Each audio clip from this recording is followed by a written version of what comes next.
حضرت کعب بن مالک فرماتے ہیں مجھے گھوڑا بڑا دوڑانا آتا تھا، نیزہ بڑا چلانا آتا تھا، تلوار کا میں بڑا دھنی تھا، میں مالدار بھی تھا، میرے پاس بڑی وسائل تھے۔ حضور چلے گئے تو میں نے، یہ بخاری ہے، فرماتے ہیں میں نے سوچا کہ میں چلا جاؤں گا، کل میں گھوڑا دوڑاؤں گا، میں نے پیچھے پہنچ جانا، پرسوں چلا جاؤں گا، ترسوں بس سستی ہو گئی، نہ جا سکا۔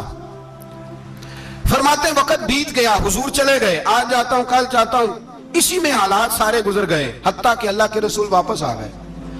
فرماتے ہیں کچھ بوڑھے تھے جو نہ جا سکے، اور کچھ منافق تھے جو حضور کے ساتھ جہاد پہ نہ جا سکے۔ آپ فرماتے ہیں میں جوان بھی تھا، تیر انداز بھی تھا، اور دنیا عرب سارا جانتا تھا کہ مالدار بھی ہے، اللہ تعالیٰ کی دی ہوئی بڑی نعمتیں تھے، میں نہ گیا، اور ہو غلطی گئی، سستی گئی۔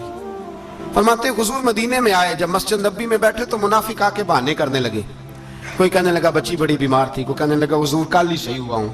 فرماتے ہیں مجھے بھی پتا تھا، اور پتا مصطفیٰ کو بھی تھا جھوٹ بول رہے ہیں، حضور کو پتا تھا، پر وہ بہانے کرتے، حضور قبول کرتے، میں چلو جاؤ۔ کہا فرماتے ہیں ایک منٹ کے لیے مجھے بھی وسوسہ آیا کہ کوئی بہانہ نہ کر دوں، لیکن پھر میں نے سوچا بہانہ کس کے سامنے کروں، جسے اللہ تبارک و تعالیٰ نے نبوت کی آنکھ عطا فرمائی ہوئی ہے، اس محبوب کے سامنے بہانہ۔ اس خیال آیا مسلمان نیک و بد پہچان جاتے ہیں، محمد آدمی کے دل کی باتیں جان جاتے ہیں، کدھر بہانہ کروں، حضور کو تو سارا پتا ہے۔ فرماتے میں گیا، حضور نے پوچھا کیوں نہیں آئے، اور پوچھا بھی مسکرا کے، کیوں نہیں آیا، مسکرا کے پوچھا۔ فرماتے ہیں میں نے سچ سچ بولا، میں نے کہا یا رسول اللہ سستی ہو گئی، حضور غلطی ہو گئی۔ جو بہانے لگا رہے تھے ان کو آزادی مل گئی، اور مکتب عشق کا دستور نرالا دیکھا، اس کو چھٹی نہ ملی جس نے سبق یاد کیا۔ فرماتے ہیں ان کو چھٹی مل گئی، میں نے کہا حضور غلطی ہو گئی، تو نبی پاک نے فرمایا اس سے کوئی بندہ کلام نہ کرے، خبردار میرے ساتھ بھی گفتگو نہ کرنا۔ حضرت کعب بن مالک فرماتے ہیں میرا چچا زاد بھائی، خالہ زاد بھائی سارے رہتے تھے، میں کسی کو سلام لیتا تو کوئی جواب بھی نہیں دیتا تھا۔ فرماتے ہیں میں مسجد میں نماز پڑھنے آتا، پر صحابہ کرام کو حضور نے منع کر دیا تو مدینے کی گلیاں بھی ناآشنا ہو گئی۔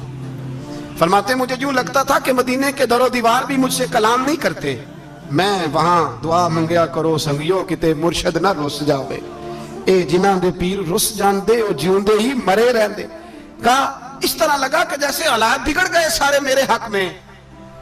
آپ فرماتے ہیں میں مسجد میں آ کے بیٹھتا تو جب مجھے پتا تھا میں جب آنکھیں ادھر کرتا تو حضور مجھے دیکھتے، اور جب میں نبی پاک کو دیکھتا تو حضور چہرہ پھیر لیتے۔ بول پڑے خواجہ غلام فرید صاحب، کہنے لگے میں ویکھاں تے میرا یار نہ ویکھے، جے میں نہ ویکھاں تے ویکھے، ایڈے نصیب کتھوں تتڑی دے او میرے وچ ویکھن دے ویکھے، غلام فریدا او بوے یار دے مریے پامے ویکھے یا نہ ویکھے۔ آپ فرماتے میں سید عالم صلی اللہ علیہ وسلم کو دیکھتا تو حضور رخ انور پھیر لیتے۔ حضرت کعب بن مالک رضی اللہ تعالیٰ عنہ فرماتے ہیں کہ حضور کا حکم آیا کہ بیوی کو علیحدہ کر دو، بار پہلے کوئی نہیں بات کرتا، اب کہا بیوی کو علیحدہ کر دو، تو میں نے کہا حضور طلاق دے دوں، فرمایا نہیں میں کہ بھیج دو، طلاق نہیں دینی۔ فرماتے ہیں بال بچہ بھی چلا گیا، نہ گھر میں کوئی نہ باہر کوئی، تنے تنہا۔ آپ فرماتے ہیں زمانہ جانتا تھا، عرب کے صوبوں میں بات پھیل گئی کہ کعب بن مالک جیسا سردار، مالدار، گھوڑ سوار، تیر انداز، نیزہ باز، اتنا بڑا سیانہ سنجیدہ آدمی جدا کر دیا نبی پاک نے۔ فرماتے ہیں غسان کے عیسائی بادشاہ نے مجھے خط لکھا۔ حضرت کعب فرماتے ہیں بڑی آزمائش تھی، پر یہ مصیبت سب سے بڑی تھی۔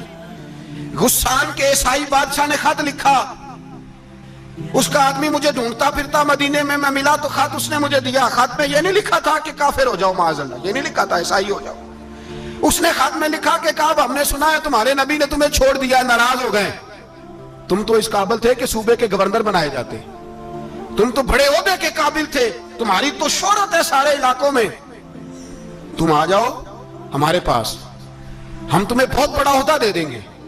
حضرت کعب بن مالک فرماتے ہیں اب میری چیخیں نکلی، اب میں تڑپ کے رویا، میں نے وہ اس کا خط پکڑا اور جلتے ہوئے تنور میں ڈالا، اور مسجد نبی میں سر سجدے میں رکھ کے میں نے کہا اے اللہ میرا ایمان اتنا ہی مشکوک ہو گیا ہے کہ کافر کہتے ہیں میں ان کے ساتھ مل جاؤں گا، اے اللہ میرا ایمان اتنا مشکوک، کافر سمجھنے لگے ہیں کہ میں مسلمانوں کو چھوڑ کے ان سے اتحاد کروں گا۔ یہاں لوگ کہتے ہیں ہم نے پریشر کے لیے ان کو ساتھ ملایا ہے، ہم نے پریشر کے لیے کافر سے سمجھوتا کرو گے، اپنے بھائی پر ظلم کرنے کے لیے بے ایمانوں کے ساتھ دوستی کرو گے۔ حضرت کعب بن مالک فرماتے میں نے